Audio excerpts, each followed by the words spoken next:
कैलाश पर्वत, एक ऐसा नाम जो सिर्फ एक पहाड़ नहीं बल्कि सदियों से आस्था और रहस्य का एक बहुत बड़ा केंद्र रहा है।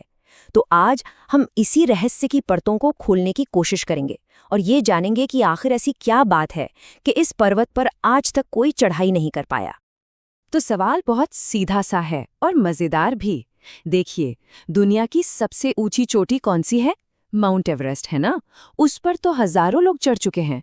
तो फिर कैलाश पर्वत, जो उससे काफी छोटा है, उस पर आज तक कोई एक भी इंसान क्यों नहीं चढ़ पाया?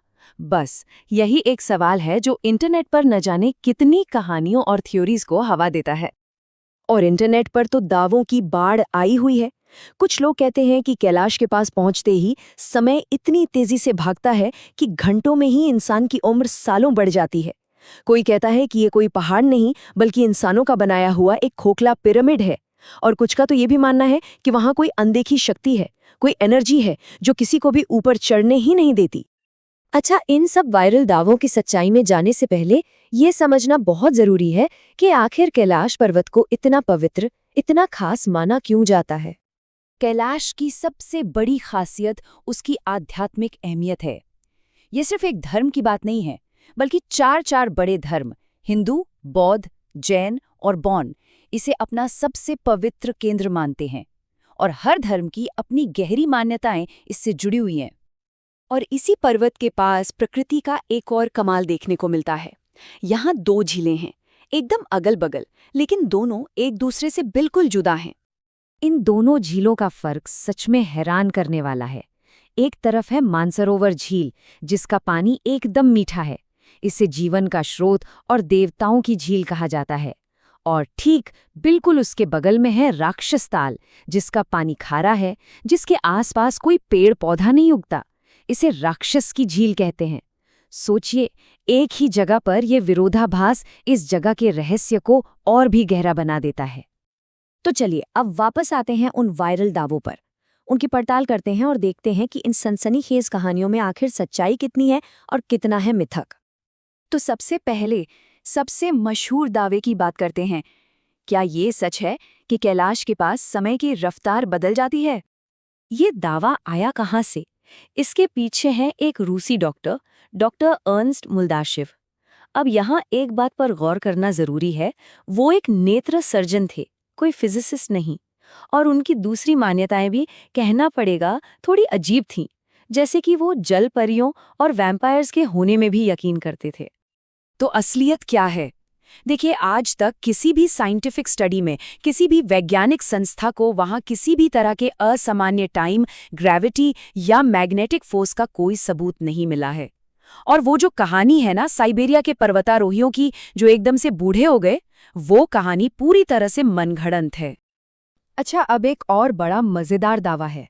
कहा यह जाता है कि कैलाश पर्वत की जो लोकेशन है ना, वो एकदम मैथमेटिकली परफेक्ट है। आइए देखते हैं कि इसमें कितनी सच्चाई है। दावा ये है कि नॉर्थ पोल से कैलाश की दूरी ठीक 6,666 किलोमीटर है। सुनने में कितना कमाल लगता है ना? लेकिन असलियत थोड़ी अलग है। जब असल में दूरी नापी जाती है तो पता चलता है कि ये नंबर आसपास तो है, लेकिन एकदम सटीक, एकदम परफेक्ट नहीं है। तो ये दावा भी थोड़ा कच्चा निकला। और हाँ, कुछ लोगों को जो वहाँ सिर दर्द, कन्फ्यूजन या दिशा भटकने जैसा महसूस होता है, उसके पीछे भी कोई रहस्यमयी शक्ति नहीं है। ये असल में एल्टीट्यूड सिकनेस के क्लासिक लक्षण हैं। मतलब बहुत ज्यादा ऊंचाई पर ऑक्सीजन की कमी से ऐसा होता है, जो पर्वतारोहियों के लिए एक आम बात है। तो फिर सवाल वही है, अगर कोई टाइम मशीन नहीं है, कोई एनर्जी फोर्स नहीं है, तो फिर असली वजह क्या है? क्या बात है कि आज तक कोई भी कैलाश के शिखर तक नहीं पहुंच सका? और इसका असली जवाब किसी रहस्य में नहीं बल्कि हम इंसानों के सम्मान में छिपा है। कैलाश पर आज तक इसलिए कोई नहीं चढ़ा क्योंकि ये कोई फिजिकल चैलेंज नहीं है, बल्कि ये करोड़ों लोगों की आस्था का सवाल है।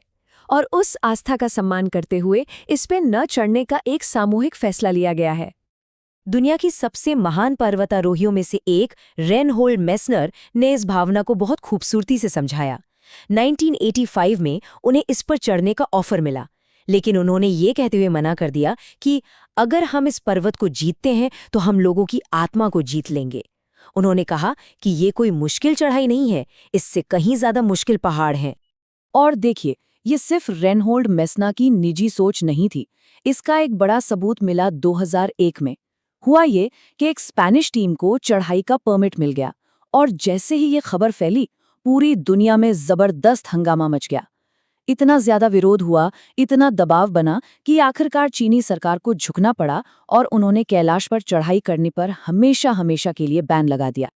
तो इस पूरी कहानी का मतलब क्या है? कैलाश का असली चमत्कार आखिर है क्या? इसका असली चमत्कार कोई रहस्यमयी ताकत नहीं, बल्कि इंसान का वो सामूहिक फैसला है जिसमें उसने जीत हासिल करने के बजाय श्रद्धा और सम्मान को चुना। सोचिए, हमने अंतरिक्ष जीत लिया, समंदर की गहराइयों को नाप लिया, सबसे ऊंची चोटियों पर झंडे गाड़ दिए, लेकिन इस एक पवित्र स्थान को हमने सम्मानपूर्वक अछूता छोड़ दिया। ये कहानी हमें एक बहुत गहरा सबक सिखाती है। ये बताती है कि दुनिया में हर चीज जीतने या कब्जा करने के लिए नहीं होती, कुछ चीजें सिर्फ और सिर्फ सम्मान करने के लिए होती हैं। और जाते जाते ये कहानी एक सवाल भी छोड़ जाती है। आज की दुनिया में जहाँ हर कोई हर सीमा को लांघना चाहता है, हर चीज को हासिल करना चाहता है, वहाँ और कौन सी ऐसी चीजें हैं जिन्हें हम जीतने के बजाय बस सम्मान देना चाहेंगे, उन्हें वैसा ही रहने देना चाहेंगे जैसा वो हैं?